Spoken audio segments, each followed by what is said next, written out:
So the front brake is more grabby than the rear, so you're more likely to lock up the front wheel, but you need it if you want to stay safe and efficient on the trail. So what do?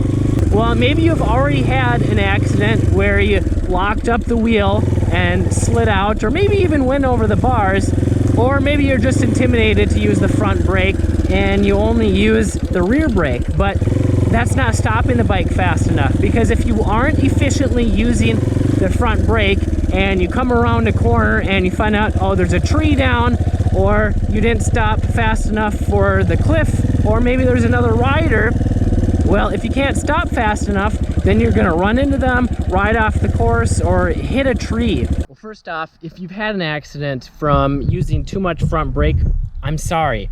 I don't want that to happen, and that's why I'm making this video, so that you can use the brakes more efficiently while stopping faster and using less energy, so that you don't crash and get hurt. What I also don't want you to do is be afraid to use the front brake, because you need it to stop faster. And if you can stop faster, you can ride faster and also prevent going off the course or hitting somebody or hitting a tree. Now, a really common habit that people form when riding a dirt bike is stabbing at the front brake. And what I mean by that is when they come up to an emergency situation, let's say there's a tree and they got too much momentum, they pull in the brake really hard, and if you got soft sand or just slippery terrain, you're a lot more likely to wash out the front wheel and face plant into the ground, and that's not going to feel very good. But why does this happen?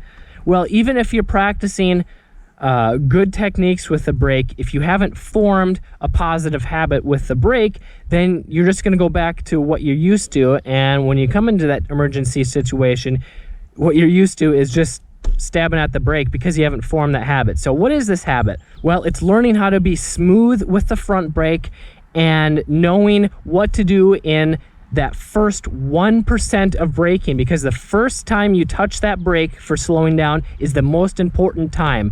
And to learn how to do that, check out my next video here, up here in one of these corners. I'm Kelly Fager. I want you to learn more so that you can ride more, because you're safer. So check out this next video.